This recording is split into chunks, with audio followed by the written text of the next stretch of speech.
I'm gonna say something first Turkish, and I'm gonna turn you back, okay? After that. Arkadaşlar hepiniz hoş geldiniz. İyi akşamlar hepinize. Teşekkür ediyoruz en başta katıldığınız için. Şimdi durum şöyle. İlk önce hani herkes sesini kısık tutarsa burada çeviride yapacağımız için karışmaması adına sevinirim. Sorularınızı chat bölümüne yazabilirsiniz. Ama bu kadar kişinin sorusunu tabii aynı anda sorabilmemiz mümkün değil. O yüzden içerisinden 2-3 soru seçip o şekilde en son sorarız. Şöyle işleyecek durum. İlk önce Willie kendini tanıtacak. Ben çevireceğim. Bu arada şunu da belirteyim. Tabii ben hani İngilizce konuşuyoruz ama çeviri farklı bir olay. İlk defa böyle bir kalabalığa da çeviri yapıyorum. O yüzden Mert Hocam, kendisi Mersin Büyükşehir Belediyesi'nin asistan koçu. O biraz daha tecrübeli bu konuda. Benim eksik kaldığım, kaçırdım ya da yanlış bir çeviri yaparsam çevirilerin sonunda o dahil olacak duruma. Ondan öyle bir yardım istedim. Sağ olsun. Barış Hocamız, Ege Üniversitesi'nde öğretim görevlisi. U18 milli takımının kondisyoneri. O da moderatör olarak bize yardım ediyor. Sağ olsun. Soruyu soracağım İngilizce Willie'ye. Türkçe çevireceğim sorduğum soruyu ne olduğunu. Sonra kendisinin cevabını alacağız ve tekrar Türkçe'ye çevireceğim. Bu şekilde işleyecek bu söyleşi. Onun dışında dediğim gibi chat'e yazabilirsiniz, chat kısmına sorularınızı. Ama dediğim gibi herkesin burada 50 kişiye yakın var. Sorularını tek tek sormamız çok mümkün olmaz. O yüzden onu da belirteyim. Evet, başlayalım. Willie, hello again. Thank you for accepting our invite for webinar, first of all. Can you introduce yourself for our audience? Well, my name is Willie Cruz. Currently, I'm the Director of Performance for the Houston Rockets, a National Basketball Association club here in the United States. NBA takımlarından Houston Rockets'ın performans direktörüyüm. Adım Willie Cruz. Formerly, I worked at Oklahoma City for the Thunder, another NBA National Basketball Association club. Öncesinde NBA takımlarından başka bir NBA takımlarına Oklahoma City Thunder'da çalıştım. Yeah, so in my current role, I oversee all strength and conditioning programming and oversee performance science as well. Evet, bunun dışında da hep kuvvet ve kondisyon adına belli şeyleri yapıyorum. Performans bilimiyle alakalı da takımın ve oyuncuların şeylerini düzenlediğini söylüyor. We have a question for the 7 question. As you know, I'm starting with the first one. I'm gonna first ask you English and I'm gonna translate Turkish again and I'm gonna wait your answer. Okay? Okay. I'm gonna start. In your team staff, what is the other coaches and staff members perspective for you, any other strength coach on your team? Kendi takımlarında diğer koçların, diğer staff üyelerinin kendisine ve diğer kondisyonerlere olan bakış açısının ne olduğunu sordum. Okay, you can go.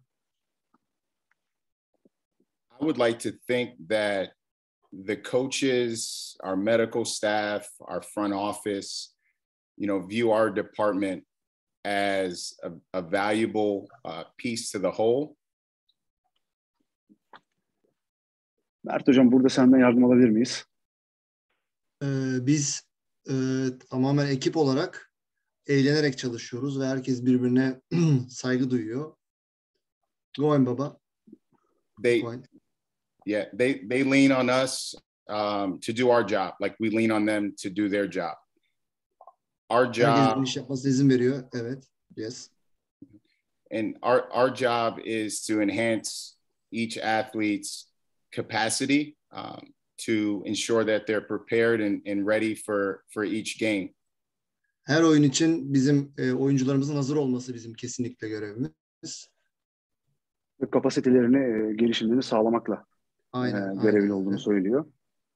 And then lastly, I would say, we're an extension as a S&C coaches, our department specifically is an extension of the culture that the general manager or ownership wants to create for the organization because we are the first people that the players interact with when they come into the building.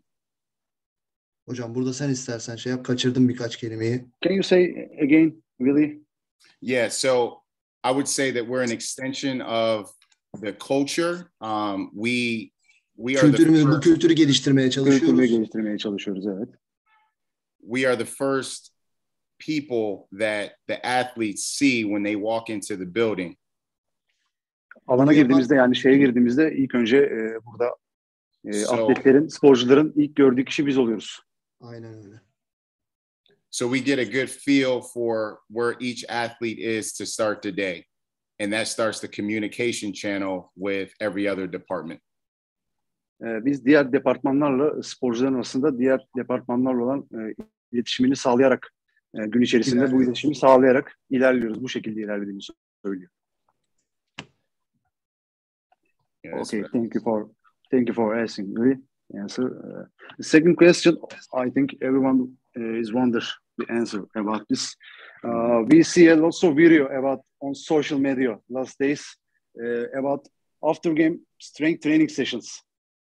Also, what is the purpose of this after game strength training sessions? It's about you don't have enough time, maybe traveling game schedule because of this, or it's about recovery. What do you want to say? Yeah, so the way we look at post-game training. Yeah, you can go. Okay. The way that we look at post-game training is twofold. One, it serves as a routine for each guy so that they can develop a mental resilience to understand that the game was the game, but now there's an opportunity or a window of time where training can take place to either build conditioning or to get their loading in through the week. Normalde aslında haftaya hazırlaması için önemli. Önümüzdeki haftaya hazırlaması için bu şeydeki maçtan sonraki olay çok önemli.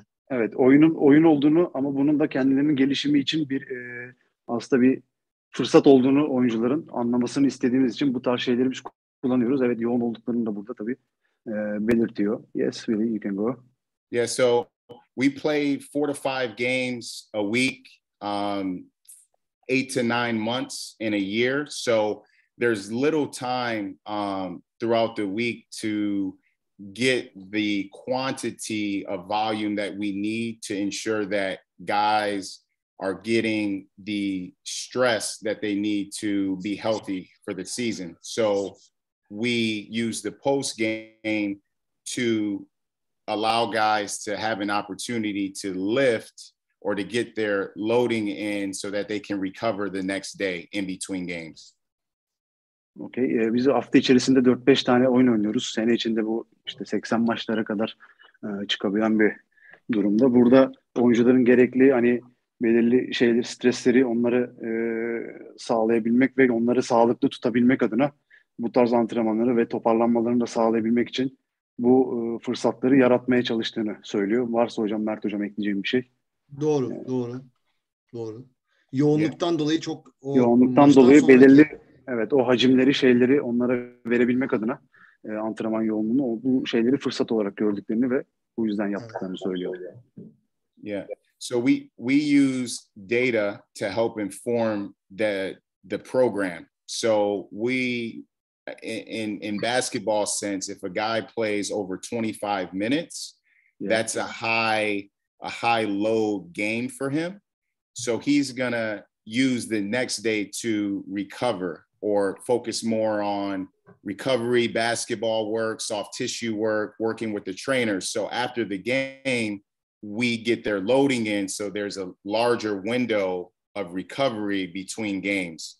For lower minute guys under 25, we use it as an opportunity to make sure their conditioning levels are up so that when their number is called to play, that they're ready. Ellerinde bir data olduğunu söylüyor. Buradan maç içerisinde 25 dakika ve üzerinde oynayan oyuncuların yüksek aslında bir şiddete maruz kaldığını söylüyor. Bunlarla diğer maç sonrası ve diğer günden itibaren diğer maça kadar bir toparlanma sürecinin olduğunu belirtiyor. Bunu bu şekilde kullandıklarını söylüyor. Ancak 25 dakikanın altında oynayan, düşük sürelerde oynayan oyuncuların da kuvvet ve kondisyon düzeylerini daha da geliştirebilmek adına burada bu antrenmanları ona göre düzenlediklerini belirtiyor. Mert Hocam yine varsa ekleyeceğim bir Doğru. şey. Oynayan oyuncu sayısını arttırmaya yönelik Evet, biraz daha takım içinde. So an example for a post game would be a lunge, an isometric lunge paired with an elevated hip extension, right? Where we hit the hammies and we hit the glutes. We're trying to hit these muscles isometrically, as this won't interfere with muscle soreness or creating muscle soreness from the game. It actually helps to lengthen out that tissue and to help create that stability over time so that the athlete is robust and strong going day to day. Burada daha çok izometrik olarak yani statik olarak belli çalışmaları, belli hareketlerde kullandıklarını söyler. Burada işte kası zaten sürekli uzayıp kısaldığını o şey süresinde. Burada işte biraz daha rahatlatma amacıyla kası belli bir statik şeyler tutarak gün ve gün diğer maça doğru toparlanmalarını geliştirmek amacıyla hareketleri kullandığını söylüyorlar. Burada işte belirli kas grupları tabii fazlaca yoruluyor. Kalça olsun özellikle bunlardan biri. Burada özellikle bu gün ve gün toparlanmalarına yardımcı olmak için biraz daha statik, izometrik şeyleri kullandığını söylüyor. Hocam varsa ekleyeceğim bir şey. Doğru, doğru.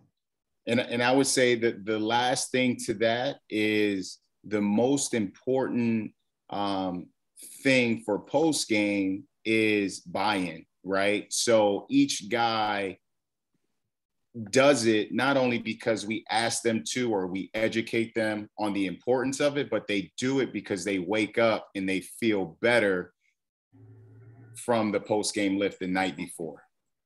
Ya biz burada tabii ki de oyunculardan bunu yapmasını istiyoruz. Ancak oyuncular da bunu zaten bu şekilde eşlik ediyor. Bunları bu şekilde eğitiyoruz aslında bir nevi neden yapmak istediklerini, neden yapmaları gerektiğini. Oyuncular da hep hazır olmak, kendilerini hazır hissedebilmek için diğer maçlara bu post game yani maç sonu kuvvet antrenmanlarını zaten uygulamayı istiyorlar. Kendilerini daha zinde ve daha iyi bir şekilde hissetmek için. Ertesi güne daha iyi kalkabilmek için özellikle. Sağ ol hocam. Okay, Willie. How could arrange load management whole season? What do you consider? Yeah, so with load management, one, it's very, very important to have a communication loop with the medical staff, the coaches, and even to be honest, in our environment, front office as well. Bu load management özellikle önemli ve koçların, medical staff'ın yani sağlık ekibinin birbirleri arasındaki iletişimiyle daha çok olduğunu söylüyor. Right. So from the beginning of the season to the end of the season, we're looking at a spectrum. We're looking at a window in which the athlete comes in with a certain baseline, and we're trying to use the season as a form of training that can help them build their conditioning over time. So we use the distance in load management. We use change of direction, stress and load management to understand the physiological effects and how it attributes to fatigue, how it attributes to optimizing performance.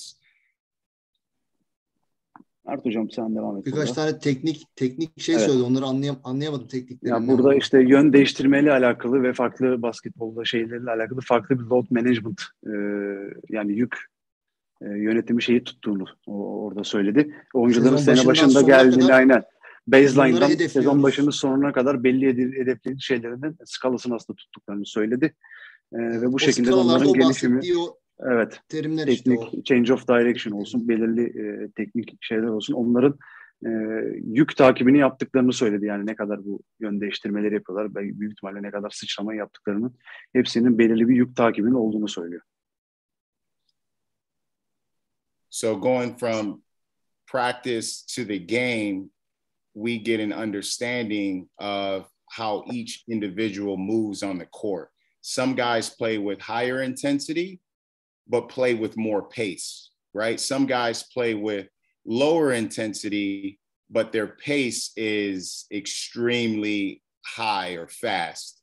So in order to curate a program for each individual to optimize their performance, day to day, we have to be looking at those numbers and we have to adopt a training program based on that. Okay. Bazı oyuncular maç antrenmanlarında özellikle bu baktıklarında yüksek yoğunlukta oynuyorlar ama belli bir feyzi aşmadıklarını söylüyor.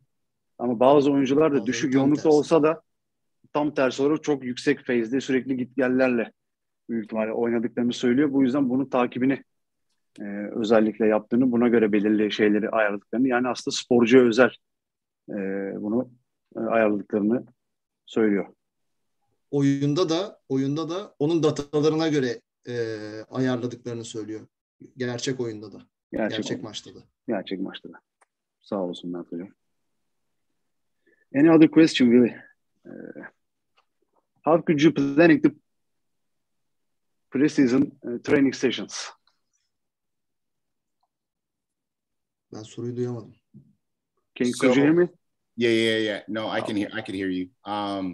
So we take the preseason and we anticipate that every guy went through the summer strength and conditioning program. Sezon öncesinde çoğu şeyi biz adapte etmekle aslında biraz oyuncuları sezon öncesine, yani sezona doğru, sezon öncesi geldiklerinde bu antrenmanları, şeylere adapte ederek hazırlamaya çalışıyoruz. Mert Hocam, varsa ekleyeceğim bir şey. Yok, aynı dediğin gibi. So each guy comes in with a baseline level of strength. That gives us an opportunity to focus on reactive strength, right? More elastic type of movements, more dynamic movements, more velocity-based movements in which they're playing, right? So you want a greater transfer of training from the weight room now to the game. Burada oyuncular belli bir baseline'da geliyor. Bu da bizim için reaktif kuvveti geliştirmek için bir fırsat. Bu reaktif elastikliği arttırmak. Evet, elastikliği arttırmak. Sahaya bunu yansıtabilmek için, fitness salonundaki yapılanları sahaya yansıtabilmek için burada reaktif strength'in önemli olduğunu, geliştirmenin önemli olduğunu söylüyor. The most important thing early on in the season is to establish a baseline, to get an assessment on each guy, to understand each guy's strengths and weaknesses, understand their movement impairments, so that you can give them an appropriate program that allows them to stay available and healthy through the preseason. Burada önemli olan sene başı sporcular geldiğinde yaptığımız belirli testlerle hangi düzeyde olduğunu oyuncunun belirleyebilmek ve buna göre de neye ihtiyacı olduğunu, hangi antrenmana ihtiyacı olduğunu, hangi hareketleri yapması gerektiğini buna göre belirliyoruz. Sezon öncesi böyle hazırlıyoruz. Sezon öncesi bu şekilde sporcuları hazırlamaya çalışıyor olduğunu söyledi. Yeah. So biggest thing in approaching the preseason as well is scheduling and getting the guys, because they're coming in from the summer where they're doing their own thing, but now they're back with the team. So the most important part is getting them back accustomed to a routine, right? Doing their stretches, doing their dynamic warm-ups, doing the weight training, doing the skill work, and then having practice. So getting them accustomed to the volume of work that it's going to take for them to be ready for the season.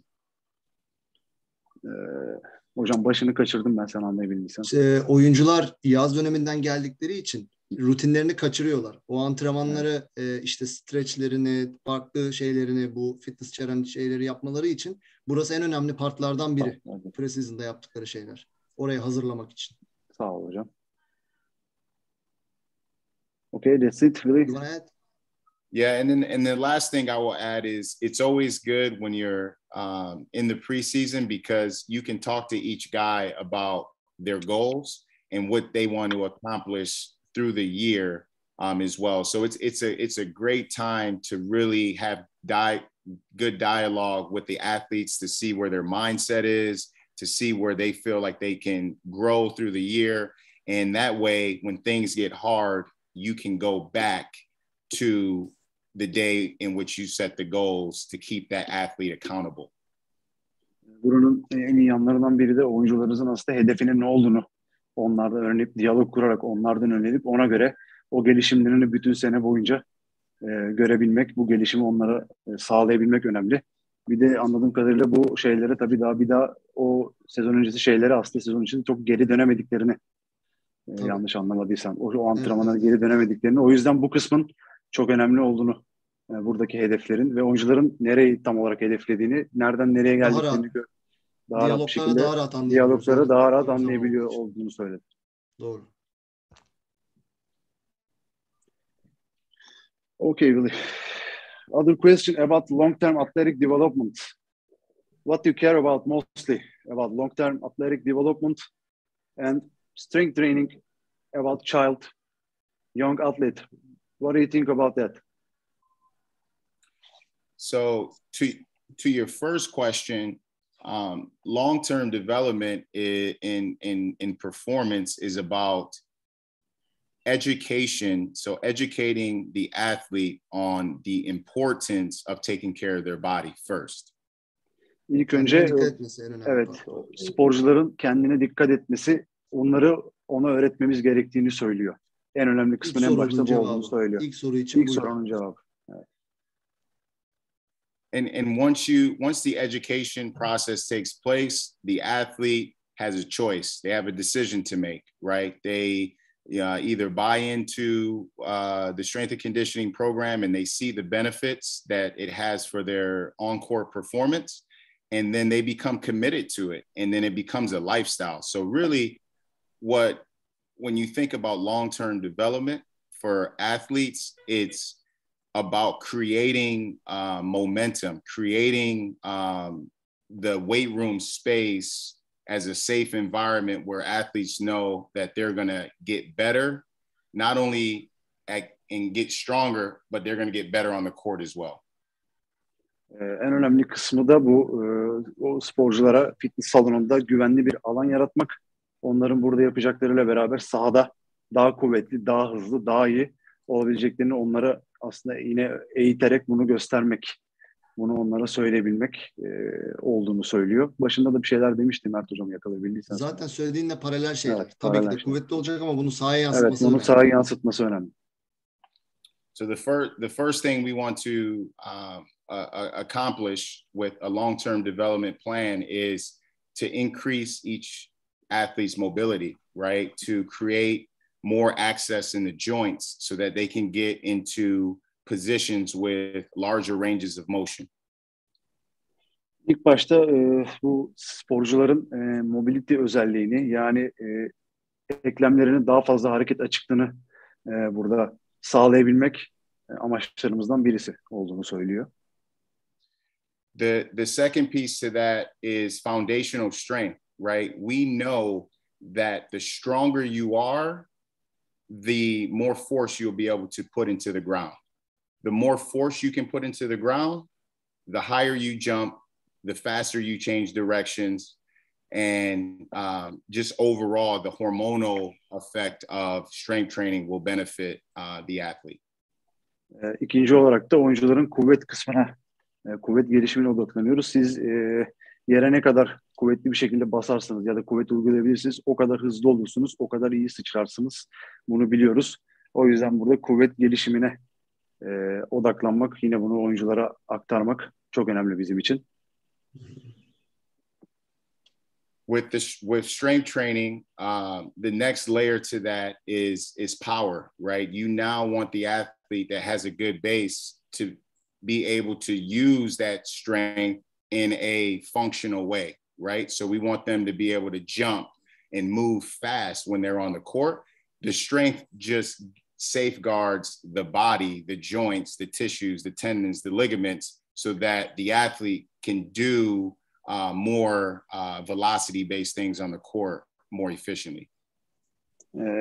Üçüncü kısımda da burada güç kısmını biz tabii ki de sporcuların geliştirmek istiyoruz. Burada işte iyi sıçrayabilmeli, iyi koşabilmeli. Bunun için de yine kuvvet düzeylerinin iyi olması gerekiyor sporcuların. Bu zaten kuvvet burada eklemleri, bağları, tendonları koruyucu bir kısımda aslında kuvvet önemli bir şey. Ondan sonra da burada işte fonksiyonel bir şekilde sahaya yansıtacak şekilde güç kısmını sporcularda geliştirmeniz gerektiğini söylüyor. Bu şekilde çalıştıklarını söylüyor.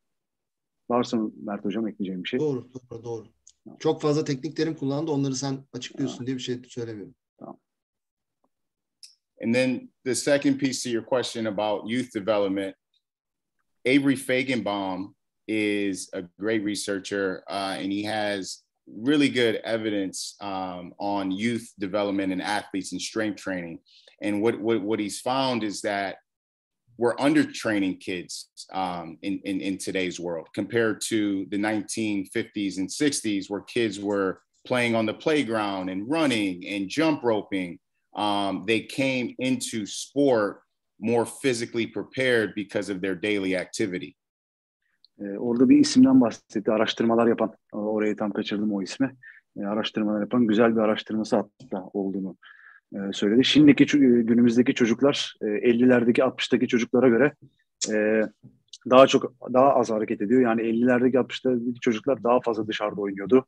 Daha fazla hareket ediyordu ve spor yani branşa özgü geldiklerinde aslında daha iyi durumda geliyorlardı. Şimdiki çocuklarda biz bunun az olduğunu görüyoruz. Eskide yaşayanlar, eski zamanlarda yaşayan çocuklar daha hareketli ve daha fiziksel olarak daha iyi bir şekilde, hazır bir şekilde geliyorlardı. Ama şimdi günümüzdeki çocuklarda bunun eksikliğini gördüklerini söyledi.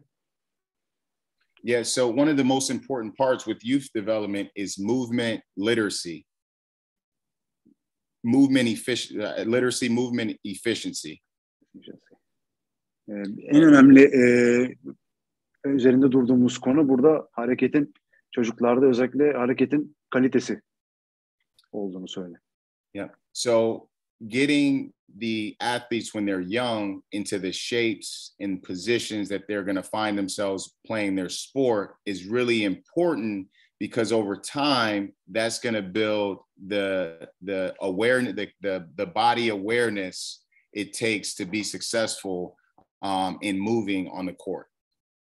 Burada oynayan sporcuları sahada o duruma uygun bir şekle girmeleri gerektiğini söylüyor. Sonundaki kısmı yakalayabildim mi Mert Hocam? Orayı ben de. Kendi vücuduna uygun bir kendi vücuduna uygun bir şekle girecek şekilde yaptığı branşı burada uygulaması kendi gerekiyor. Ve vücut farkındalığının da vücudunun farkında olması. Muhakkak olması bu farkındalıkta olması gerektiğini söylüyor.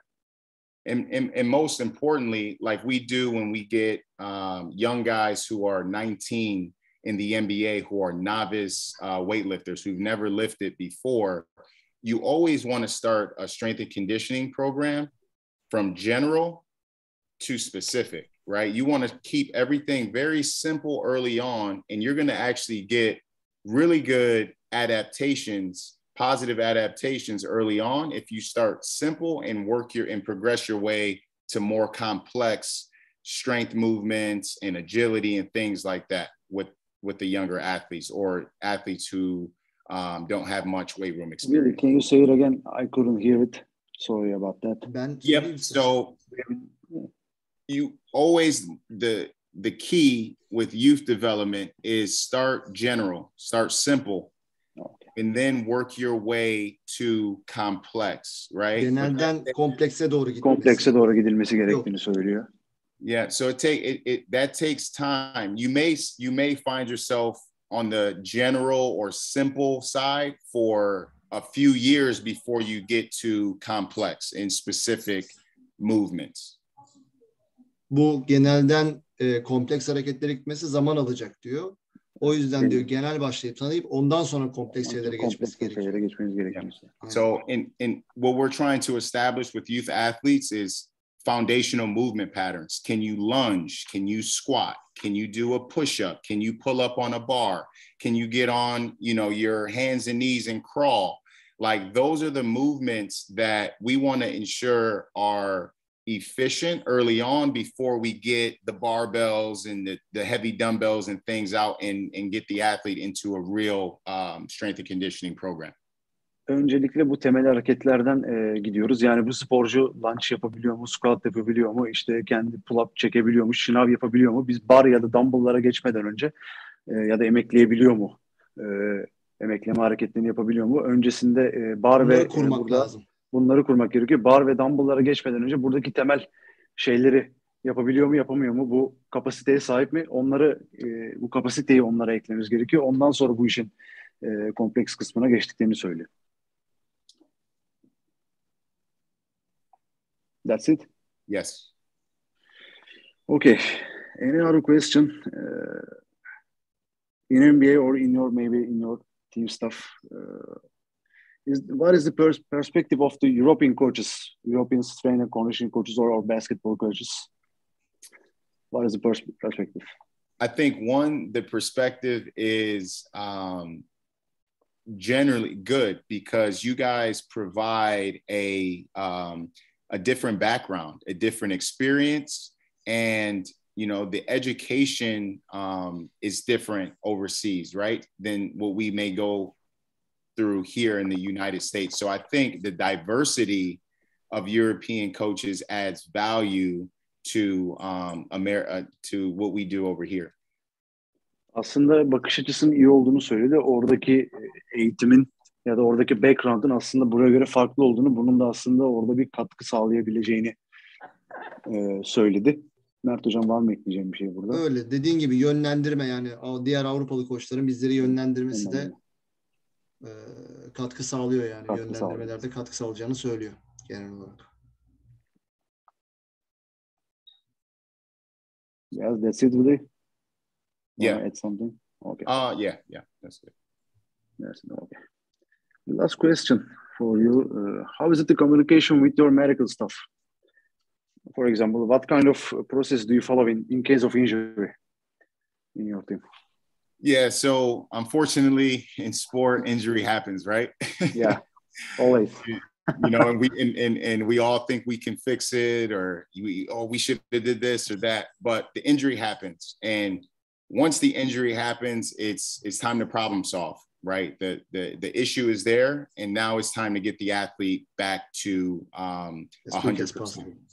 Burada bir şekilde sakatlık oluyor. Yani istemesek de sakatlık olduğunu söyledi. Ama sakatlık olduktan sonra burada asıl amacımız sporcuyu tekrar geriye döndürebilmek. Burada bir problem var ve artık amacımız burada sporcuyu geriye döndürebilmek. Bununla alakalı. Zaman da önemli. Zaman da önemli olduğunu söylüyor. Evet. Çünkü maç periyodundalar ve olabildiğince çabuk dönmesi hedefleniyor. Yeah. So the first thing is to have a plan, right? Well, I should say the first thing is to check in on the athlete in that first week. Is the psychological part of an injury is super important. The coaches, the strength coaches, the trainers, the physios need to support that athlete early on to start the mindset that it's going to take to go through rehab. Burada sporcunun tabii ilk önce psikolojik olarak sakatlıktan sonra ne durumda olduğunu iyi gözlemlemek gerektiğini söylüyor. Burada işte antrenörler, kuvvet kondisyon koçları, fizyoterapistler burada ilk önce mental olarak o rehabilitasyon sürecine sporcuyu en hızlı şekilde hazırlayabilmesi gerekiyor. Bundan bahsetmeleri gerektiğini söylüyor sporcular. En önemli baştaki kısmın psikolojik süreçler ve en hızlı şekilde rehabilitasyon süreçlerine sporcuyu hazırlamaları gerektiği olduğunu söylüyor. So the physio, the ATCs early on in the rehab process are going to primarily work on the local part of where the injury is, right? And then the strength coaches are going to, work on maybe upper body. If it's a lower extremity issue, upper body conditioning, upper body core, upper body strength work to ensure that the athlete is still getting the stimulus, right? Get exercising through the week for their mind, but also to keep them in condition through the early parts of the rehab process. Sağlık hekiminin ilk amacı burada tabii ki de o sakat olan bölgeye yönelik çalışmalar yapmak, bunu sağlamak. Biz kondisyonerler ne yapabiliriz? Tabii ki de bir sakatlık var ama alt gövdedeyse bu sakatlık, özellikle bacaktaysa üst gövdeyle alakalı bir kuvvet antrenmanı yapabiliriz. Özellikle hem oradaki uyarıyı hep sağlayabilmek adına hem de belki mental olarak buna hazır olmasa bile sporcu o kassal uyarıyı sporcuya mutlaka vermek gerekiyor. Bu şekilde yapılması gerektiğini de söylüyor. Yeah, so the medical staff will let us know, the strength and conditioning staff, what the athlete can and can't do. And then we just formulate a plan where we integrate the skill coaches and we ensure that the athlete is restoring their movement and reconditioning their physiology, right? Reconditioning the things that they need to be ready to get back comfortable on the court. Burada biz belirli bir plan yapıyoruz. Sporcunun ne yapacağı veya ne yapmayacağına ilgili. Bunları bireysel yani skill koçlarına da bunun içine dahil ederek onlara da danışarak bir plan hazırlıyoruz. Burada oyuncunun tabii hareket kapasitesini, hareket olarak ne yapıp ne yapmayacağını, bunu hareket kapasitesini arttırmaya yönelik bir planımız oluyor. Bunu uygulamaya geçiyoruz. Çünkü sporcu sahaya tekrar döndürmeleri gerektiğini söylüyor. Var mı Mert Hocam ekleyeceğim bir şey? Doğru. Dediğin doğru. Yeah, and then the last part to that is like having a recovery time frame. So that gives you a goal for each week. So working with the medical staff, we map out each week on when the athlete can progress to certain movements. And by the end of that, we want to get them loading, right? We want to get them loading in the weight room. We want to get them, sprinting again, jumping, cutting, and doing those things in a controlled environment before we fully give them off to the coaching staff for practice and games. Burada yine bir planları haftalar boyunca bir planlarının olduğunu söylüyor. Medical yani sağlık ekibiyle bu planı yine ayarladığını söylüyor. Çünkü bu oyuncuyu bizim tekrar koşturmamız lazım, sıçratmamız lazım. Tekrar belirli yüklemeleri yapmamız lazım ki tekrar bu eski durumuna kavuşsun ve belirli yüklerle tekrar sahaya döndürebilmesi gerektiğini söylüyor. Var mı Mert Hocam ekleyeceğim bir şey? İşte coaching staff'ın istedikleri şeylere hazır olması için tekrar biz tabii görevi olarak o eski durumuna geri dönmesi gerektiklerini, buna göre bir yükleme yaptıklarını tekrardan hafta planlayarak bu şekilde gittiklerini söylüyorlar. And then the last part is to, the best predictor of injury is previous injury. So the S&C coaches with the medical staff develop a prehab or, we give the athlete movements or exercises that are going to serve to recondition the tissue, recondition the joint so that over time, the injury doesn't pop up again. Okay. Yani buradaki en önemli kısmın aslında sakatlıktaki en belirleyici kısmın önceki yaşadığı bir sakatlık olup olmadığını söylüyor. Buna göre yine prehab çalışmalarıyla oyuncuyu kademe kademe hazırlayıp bu sakatlığın tekrar oluşmaması için buna göre bir yol izlediklerini, bu şekilde gittiklerini söylüyor. Arkadaşlar sesleri kısabilir miyiz? Barış Hocam. Kontrol ediyoruz şu an kapalı. Tamamdır. Arkadaşlar sesi kısabilir miyiz? Evet. That's it really. Some participants wants to ask you something. I'm looking on the chat section. Mert Hocam burada senden bir yardım alalım. Çevireyim. Ben İngilizce çevirenler de var. Onları da isterseniz. Evet gördüm. Siz hangisini çevireceğinizi söyleyin, çevirelim. Zehra G diye bir sorusu görüyorum. var. Başlıyor. İçim burada. Bakıyorum hemen. Bir dakika. Gördüm. Sohbet. Hocam sen gördüklerini sormaya başlayabilirsin. Öyle mi? Zehra G'ninkini mi soralım? Evet. Zehra'nın soralım. Willie, I would like to read this one participate of this Zoom. First of all, thank you for this amazing webinar. Do you work with a psychologist simultaneously in the sport injury rehabilitation process? If you do, how do you work together? What are the interventions that you choose? You got the question? Yep, I got the question.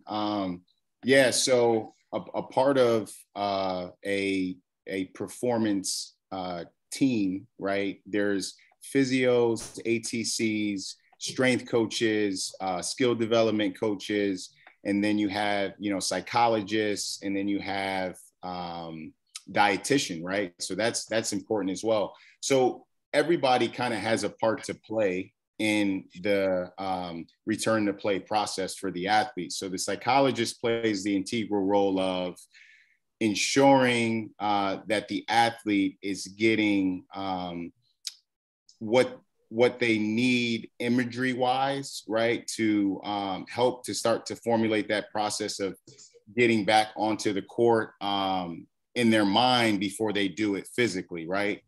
So that's an intervention that psychologists use or deploy with athletes that I've definitely seen success with getting guys back from injury. Tolga hocam sen al istersen burayı ben okurken performans kaçırdım. ekibinde bir sürü Özet olarak. Kişinin çalıştığını, kuvvet kondisyon koçları, fizyoterapist, spor psikoloğu bu işin içinde diyetisyenine kadar olduğunu söylüyor. Burada psikoloğun asıl hedefinin burada sporcunun hem hedefleriyle alakalı hem de neyi imagine yani neyi hedeflediği, neyi hayal ettiği buna göre belirlemelerin yapıldığı bu konuda destek sağladığını anladığım kadarıyla söylüyor. Yeah, so the communication is it's a every day with the performance team, psychologists, the medical staff. It's an ongoing communication, right? Because the athlete's going to be probably more vulnerable with psychologists during that process, and then they're helping guide us with maybe strategies to communicate to the athlete based on what they're dealing with, you know, going through the injury. Burada biz gün içerisinde işte performans ekibiyle, psikologlarla sürekli aslında iletişim halinde olmak zorundayız. Oyuncu aslında baktığınızda biraz böyle karmaşık bir yapı.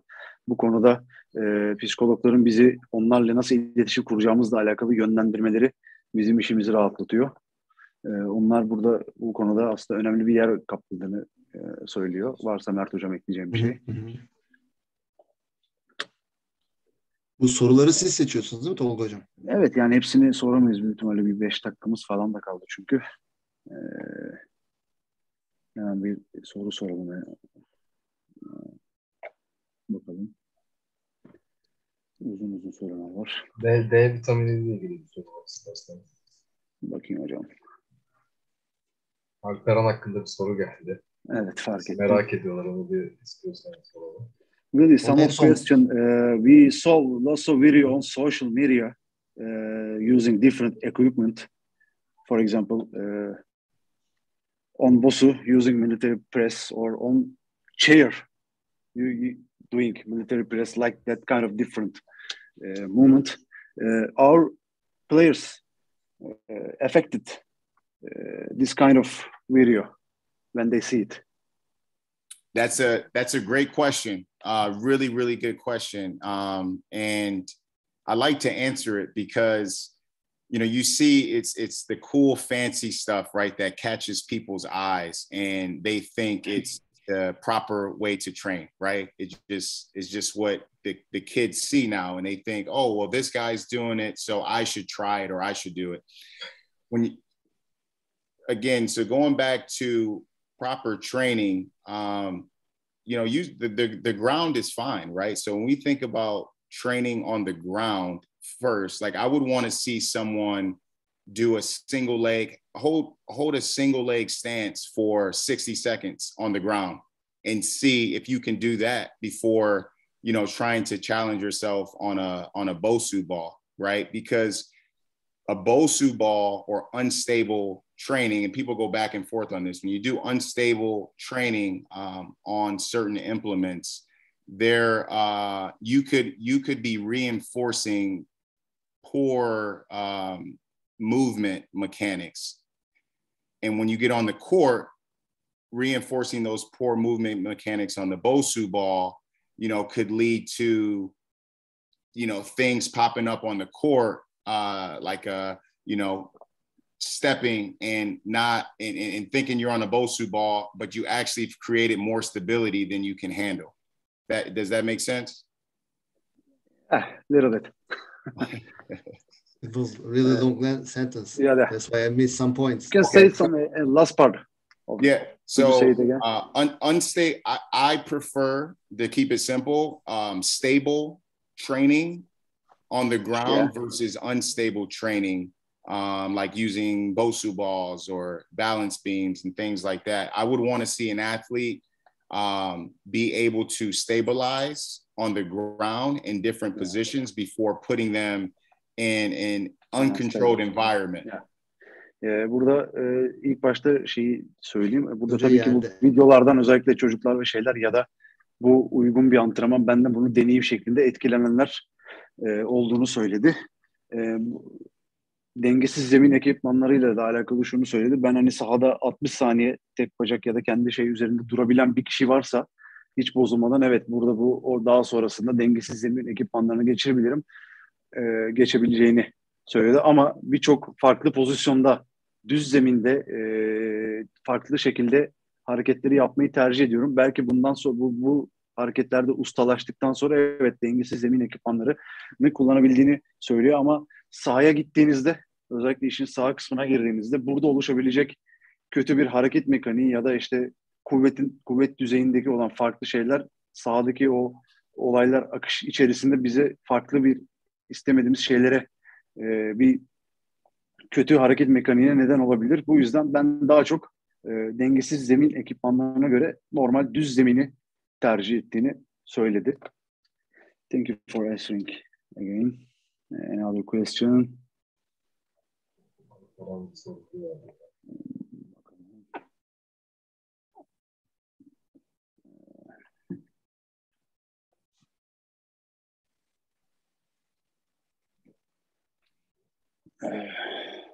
Kuvvet antrenmanıyla ilgili soru var.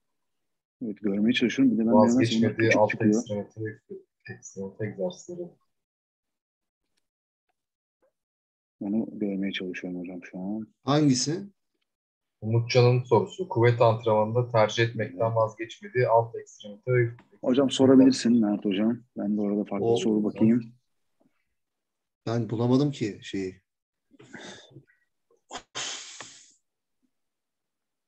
Yukarılarda mı aşağıda mı nerede? Birazcık yukarıda. Birazcık yukarıda. Yukarıda. Yani 2-3 gitmen lazım. Umutcan diye bir... Neyse o arada başka soru soralım. Yıldırım gördüm. Yıldırımın altında. Bu arada ben bir tane soru sorayım. Altında. Kaan var orada bende. Yıldırımın altında Kaan var. Yes. What are your best interventions for ankle sprain injuries? Yeah, I mean, ankle injuries are there's a high incidence of those in basketball. Very, and some of it's due to neuromuscular fatigue, right, where the structures surrounding the foot and ankle aren't able to stiffen or stabilize because the muscles are in a fatigue state. So you get deformation at the foot and you get an ankle sprain. Burada en çok basketbolda görülen sakatlıklardan birinin olduğunu söyledi. Bunun da en büyük nedeninin nöromüsküler yorgunlukla alakalı olduğunu söyledi. Nöromüsküler yorgunluk olduğunda oradaki kaslar tabii ki de yapması gereken uyarıları alamadığı için, eklemi ve kontrol edemediği için bunun sonrasında düşmelerde bilek burkulmalarının gerçekleştiğini söylüyor. So I think the first thing is to improve the joint health, right? So you want to restore ankle dorsiflexion, as fast as you can. You want to start very like with static exercises before you get into multi-directional exercises with ankle sprains, and then you start getting into your box jumps, you're jumping off of a box, right? So learning how to eccentrically absorb and getting that foot and ankle strong so it can load and explode out of positions again is very critical when you're returning to play from an ankle injury. Burada ilk başta tabii en hızlı şekilde ankle dorsifleksiyon, ayak bileği dorsifleksiyonunu burada kabiliyetini geri kazandırmaya çalıştığını, en hızlı şekilde bunu yapmaya çalıştığını söylüyor. Bunu bir de daha sonrasında izometrik yani statik egzersizlerle, kompleks hareketlerden önce ya da yön değiştirmeden önce statik hareketlerle bunu gerçekleştirdiğini söylüyor. Daha sonrasında işte düşüş mekaniğiyle alakalı ilgili bunu öğrettiğini, bu düşüşü vücut yükünü kaldırabilecek şekilde gösterdiğini, öğrettiğini ve tekrar ondan sonra kademe kademe işte koşulara, ufak ufak sıçramalara bunları tekrar o kişiye geri kademe kademe kazandırdıklarını söyledi. Varsa Mert Hocam ekleyeceğim bir şey ekstradan. Eklemlerin önemli olduğunu duydum ben. Sonra Evet. yanında şey okuyordum. Sen zaten eklemlerin çok önemli olduğunu söyledi özellikle. Evet, eklemlerin hareket kabiliyetini en başta en hızlı şekilde geri kazandırdı. İşte ankle dorsifleksiyon, ayak bileği dorsifleksiyonunu orada geri kazandırması en önemli en baştaki şeyin o olduğunu söyledi. That's it, Willie. Yeah, and then you know once the athlete gets back, just ensuring that they're getting the neural drive, right? So the proprioceptors are turned on in the foot, in the feet. So ladder drills are great. Multi-directional drills where the athlete has to multitask so that they start to feel comfortable with cutting again and doing it efficiently. Burada tabii ki de nöromüsküler olarak da bir süre sonra o kısma uyarıları tekrar eski haline dönmek için, sahaya döndürebilmek için vermemiz gerekiyor. Burada işte yer merdiveni drilleri, belirli böyle ani yön değiştirme drilleri, cutting dediği, o drilleri işte multitask dediği birden fazla görsel ya da işitsel uyarılarına karşı yapılan şeylerin önemli olduğunu, oyuncunun iyi bir şekilde eski haline dönebilmesi için bunları kullandıklarını söyledi. Son bir last question for you, Willie. Son bir soru daha soralım. Favori egzersizlerini soruyorlar. Upper body ve lower. Favori egzersiz. Favori. Willie, what do you prefer? Your favorite exercise, upper body and lower body? Strength training. What's your favorite exercise? Favorite movement, baby?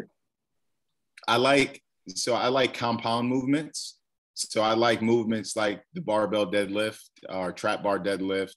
I like movements like, bench press, squatting, different variations of squatting, RDLs, things like that. Things that target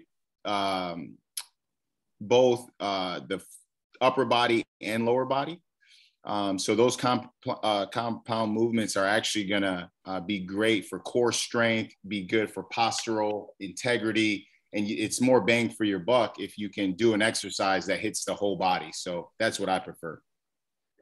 Daha çok burada bileşik egzersizleri, compound egzersizleri tercih ettiğini, squat, trap bar deadlift, barbell deadlift, bu tarz bunların da farklı varyasyonları, bench press gibi compound, bileşik egzersizleri tercih ettiğini söyledi. Bunun da özellikle core kuvvetini iyi bir şekilde, merkez bölge kuvvetini geliştirdiğini ve postür için önemli olduğunu söyledi. Daha çok bileşik egzersizler ve full body egzersizleri tercih ettiğini söyledi.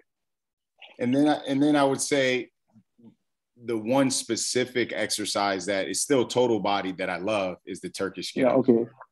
Turkish get up. Spesifik bir biraz bize özgü bir şey söylemek istedim. Alpi loves the Turkish get ups, man. He loves it. Alpi loves it, ha? Yeah. Burada özellikle bir hareket tercih edecek olursam spesifik olarak Turkish get up hareketini sevdiğini söyledi ve Alper'in de bu hareketi, Alper Ayşengül'ün çok sevdiğini söyledi.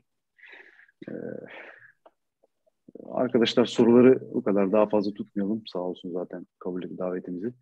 Thank you, Willie, accepting our invite. Thank you again. It was a great experience for us. What do you want to say lastly? No, I mean, thank you guys. Thank you for having me. I'm glad I can make the time to chat with you guys. If you need anything, I'm a phone call away or LinkedIn away for the viewers. Again, just thank you guys for your time. And I hope that this conversation can help with, some of the things that you guys are doing over in Turkey. Thank you. Thank you so much. Thank you, Willie. Take care of you. Have a nice day. Yes, sir. Take Thanks care. for speaking, Willie. Take care. Okay. All right. See you guys. See you. Arkadaşlar hepinize teşekkür ediyoruz. Biraz